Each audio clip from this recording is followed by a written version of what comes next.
Selamat beraktivitas dan semoga semuanya dalam keadaan sehat walafiat. Semoga dapat terhibur. Terima kasih. Sebelumnya kami mengingatkan untuk mendengarkan episode sebelumnya agar dapat lebih memahami alur ceritanya.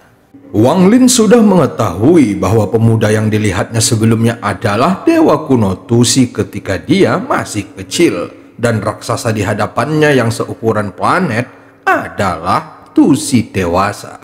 Wajah Tusi terlihat sangat normal. Satu-satunya pengecualian adalah ada 8 bintang dalam lingkaran di antara kedua alisnya. Selain itu, kulitnya sangat kasar dan terdapat retakan yang tak terhitung jumlahnya. Namun retakannya hampir tidak terlihat. Itu sulit untuk diperhatikan jika tidak memeriksa tubuh Tusi dengan cermat, dan kulitnya tampak seperti cangkang yang pecah-pecah. Pada titik ini, mata Tusi bersinar terang menatap sebuah planet di kejauhan dengan ekspresi serius di wajahnya. Segera setelah itu, dia mengulurkan tangannya yang besar dan meraihnya, yang menyebabkan planet itu hancur menjadi debu dan menghilang di antara bintik-bintik yang tak terhitung jumlahnya. Dengan lambaian tangannya, cahaya keemasan berubah arah dan terbang menuju Tusi. Segera, cahaya keemasan mendarat di tangannya dan menjadi bongkahan emas. Benda itu jelas merupakan sejenis material. Kelihatannya seperti emas, tetapi sebenarnya bukan. Itu kelihatan seperti batu, tetapi bukan batu. Ada bagian garis hitam di atasnya. Sambil memegangnya, Tusi membuat gerakan meraih lagi dengan tangannya yang lain dan planet lain meledak. Setelah waktu yang tidak diketahui, lebih dari 30 planet telah hancur. Pada titik ini, banyak bahan berwarna berbeda terletak di tangannya. Selanjutnya, kedua tangan Tusi bergerak dan semua material menyatu.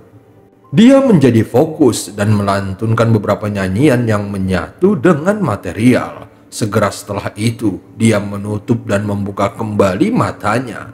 Saat dia membukanya, 8 bintang di dahinya mulai berputar, seolah-olah mereka masih hidup. Bintang-bintang itu memancarkan sinar cahaya keemasan ke dalam material. Setelah sekian lama, sebuah piramida persegi yang bersinar dengan warna pelangi muncul di tangannya. Piramida persegi ini memberikan kesan megah. Perasaan mampu menghancurkan dunia keluar dari piramida saat pusaran yang tak terhitung jumlahnya muncul di dekatnya. Jiwa Wang Lin merasakan ketakutan di dalam hatinya dan kekuatan menghisap saat melihat piramida. Tusi memandang piramida itu dan menggelengkan kepalanya dengan ekspresi kasihan di wajahnya. Dia mengambilnya dan memeriksanya lagi sebelum melemparkannya ke sebuah planet. Setelah piramida itu menghilang, Tusi menghela nafas. Tubuhnya bergerak dan setelah beberapa langkah, dia menghilang ke dalam kehampaan. Wang Lin menyaksikan semua kejadian yang baru saja terjadi. Saat ini, Tusi jelas-jelas mencoba membuat perangkat. Setelah menggunakan lebih dari 30 planet sebagai sumber daya, Wang Lin mengira piramida persegi itu adalah semacam artefak legendaris. Namun, dia tidak pernah menyangka Tusi hanya melihatnya sebentar, lalu membuangnya karena dia terlihat tidak puas dengan hasilnya. Jika harta karun seperti itu mendarat di tangan seorang kultivator, maka kebahagiaan orang itu hampir tak terbendung. Dia menatap planet yang dituju oleh piramida persegi dan diam-diam menghela nafas.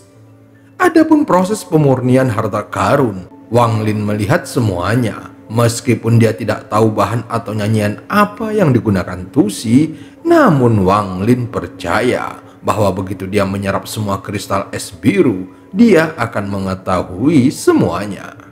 Setelah dewa kuno Tusi pergi, dia jelas merasakan jiwanya mulai menghilang dari tempat itu. Di tempat penyimpanan warisan ilmu, selain 93 kristal es biru, juga terdapat kepompong biru. Segera, retakan yang tak terhitung jumlahnya muncul di kepompong. Cahaya warna-warni yang tak terhitung jumlahnya mengintip dari dalam celahnya. Semakin banyak retakan yang muncul, cahaya warna-warni menjadi semakin intens dan segera kepompong itu pecah. Sosok setengah transparan yang memancarkan cahaya warna-warni muncul dari dalam kepompong. Orang itu adalah Wang Lin. Dia segera membuka matanya dan menatap tubuhnya. Matanya menunjukkan ekspresi bertanya-tanya. Dia dapat dengan jelas merasakan bahwa setelah menyerap kristal es biru, dia tidak hanya mendapatkan lebih banyak ingatan Tusi, tetapi jiwanya berubah dari keadaan yang hampir sepenuhnya ilusi ke keadaan setengah transparan. Setelah merenung sebentar, Wang Lin mencoba menggerakkan jiwanya, namun tubuhnya saat ini segera runtuh dan menyebar ke sekitarnya. Wang Lin menggerakkan jiwanya lagi, dan sekali lagi dia menyatu kembali ke keadaan setengah transparan. Dia merenung dalam diam beberapa saat, lalu melambaikan tangan kanannya dan membentuk cermin yang terbuat dari kristal es. Setelah melirik ke arah cermin, Wang Lin tiba-tiba gemetar dan tidak mampu mengucapkan sepatah kata pun. Dari cermin, dia bisa melihat sosok setengah transparan. Wajahnya menunjukkan emosi yang rumit. Dia berpikir suatu hari nanti dia akan bisa mendapatkan kembali tubuh lamanya. Saat ini dia sudah lupa sudah berapa tahun sejak tubuhnya dihancurkan oleh Teng Huaiyuan. Namun dia tidak pernah melupakan tubuh yang diberikan oleh orang tuanya. Setiap kali dia mengingatnya, hatinya dipenuhi kebencian terhadap Teng Huaiyuan. Setelah sekian lama, Wang Lin menghela nafas dan suasana hatinya kembali tenang. Dia menggerakkan jiwanya dan dengan cepat mengepung kristal es biru lainnya. Rasa sakit yang luar biasa dari sebelumnya muncul lagi. Kali ini Wang Lin bersiap dan dia tetap tenang. Kemudian semua informasi masuk ke dalam jiwanya dan diserap olehnya. Tak lama setelah itu, jiwanya menjadi tidak mampu menahannya lebih lama lagi. Dia runtuh dan segera mengelilinginya lagi ke dalam kepompong. Saat berikutnya, ruang kosong yang dipenuhi titik cahaya muncul kembali. Kali ini dia mengamati dewa kuno memurnikan pil. Itu dibuat menggunakan energi spiritual dari planet lain yang tak terhitung jumlahnya. Di mata Wang Lin, pil ini sangat kasar. Itu terlihat seperti bola lumpur yang mengeluarkan energi spiritual dalam jumlah yang mengerikan. Tetapi bagaimanapun dia melihatnya, itu tidak terlihat seperti pil. Setelah Tusi meminum pil tersebut, retakan di tubuhnya menjadi lebih tipis dan di antara retakan tersebut muncul pola yang tak terhitung jumlahnya dan memancarkan suasana yang sangat misterius. Dengan gerakan dewa kuno, polanya menciptakan ilusi dan tampak seperti hidup. Ketika kepompong raksasa itu pecah lagi, tubuh Wang Lin menjadi sedikit lebih kokoh. Waktu perlahan berlalu dan Wang Lin terus menyerap warisan ilmu Tusi. Setelah menyerap satu kristal es, dia akan melanjutkan ke kristal es berikutnya. Ketika kristal es ke-34 diserap olehnya, jiwanya akhirnya menjadi padat. Tidak peduli seberapa keras dia mencari, dia tidak dapat menemukan perbedaan antara jiwanya sekarang dengan tubuh aslinya. Sedangkan untuk rambutnya masih putih seperti dulu. Wang Lin menarik nafasnya dalam-dalam dan mulai memeriksa tubuhnya dengan cermat. Tidak peduli apakah itu indera peraba, penciuman, suara atau rasa, semuanya sama seperti tubuh aslinya. Lambat laun, hati Wang Lin semakin dipenuhi keraguan. Yang dia lakukan hanyalah menyerap warisan pengetahuan dewa kuno Tusi. Namun mengapa jiwanya berubah menjadi tubuh? Selain tidak memiliki inti, tubuh ini juga sama persis dengan tubuh normalnya. Wang Lin merenung sejenak dan menggores lengan kirinya, sehingga dari lukanya keluar darah merah. Sambil menatap darah itu, Wang Lin akhirnya mengerti bahwa dia telah benar-benar memulihkan tubuh lamanya. Dia segera menutup matanya, dan setelah memindai jiwanya, dia menemukan bahwa tidak ada perubahan pada jiwanya. Di dalam jiwanya, lingkaran petir terang di sekitar inti pemakan jiwa berputar, dan setiap putaran mengirimkan gelombang yang memperluas jiwanya. Setelah dia dengan hati-hati menjelajahi tubuhnya, dia membuka matanya dan mengepalkan tinjunya. Wang Lin tidak memerlukan waktu sama sekali untuk mengenali tubuh yang dibentuk oleh jiwanya. Karena ini adalah tubuh aslinya. Saat dia menggerakkan tinjunya, hati Wang Lin dipenuhi dengan kegembiraan. Dia mengangkat kepalanya dan matanya menjadi dingin.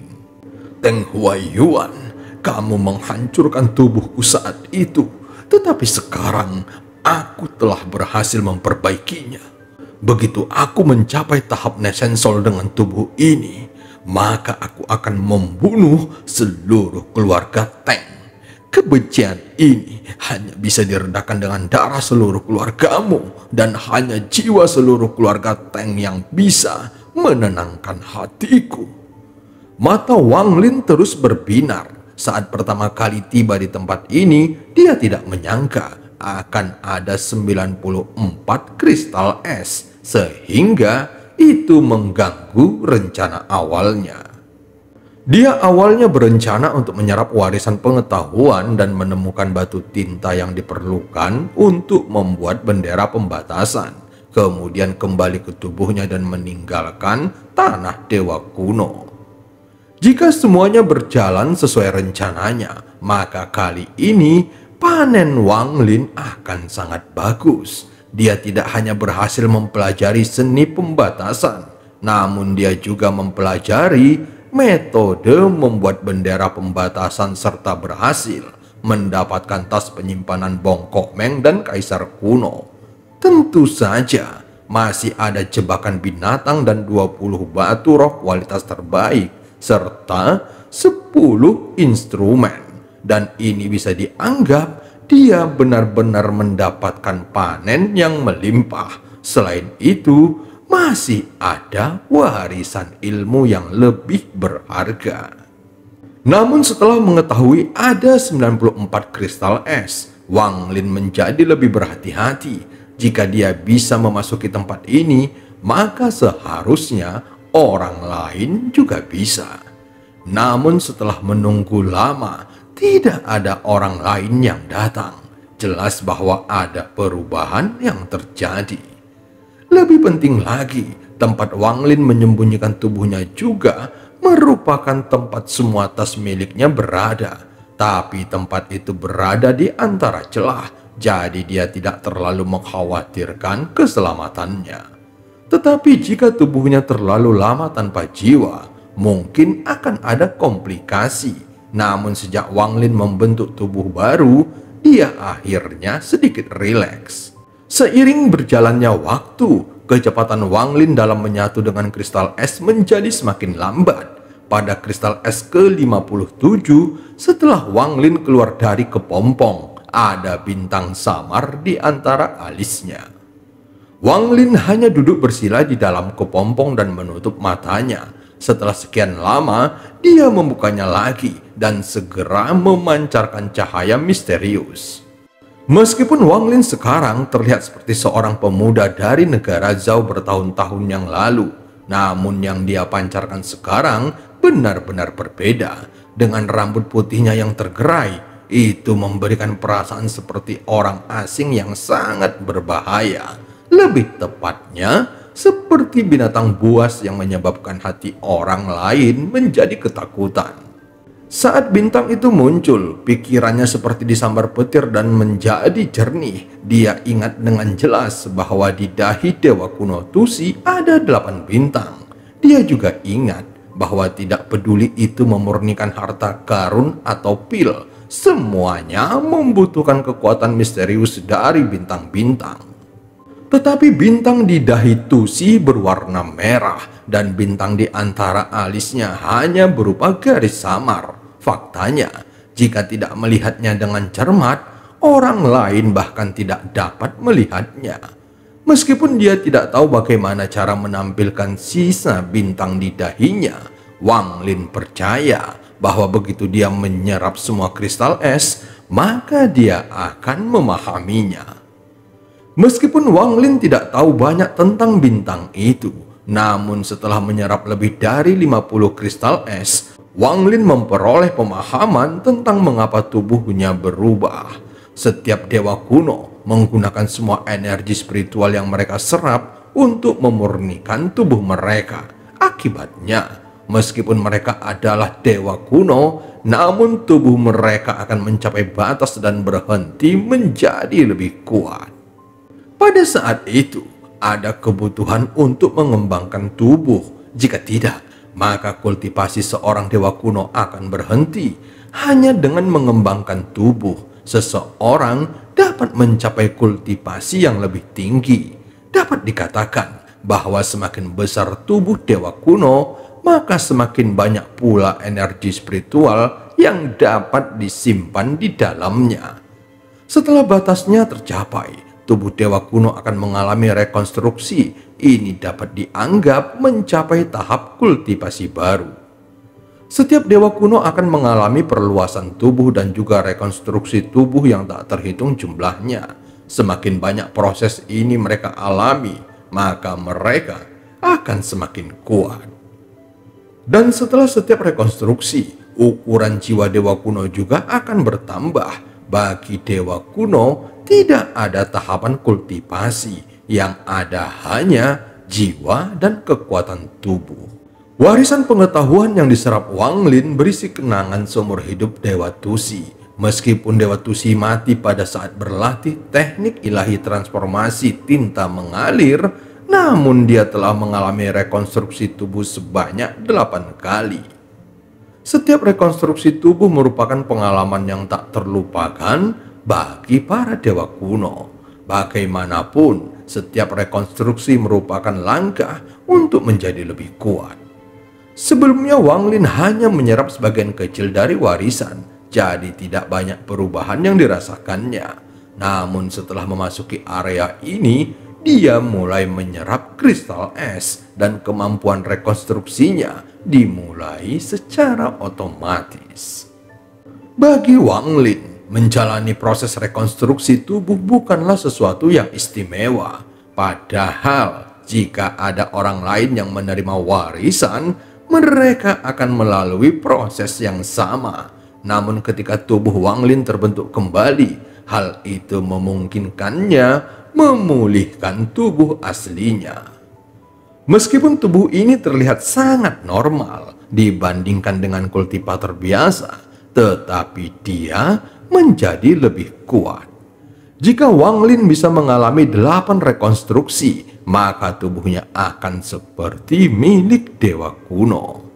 Setelah memahami semua ini, Wang Lin sampai pada kesimpulan yang liar. Mungkin 8 bintang di dahi Dewa Tusi ada hubungannya dengan 8 rekonstruksinya.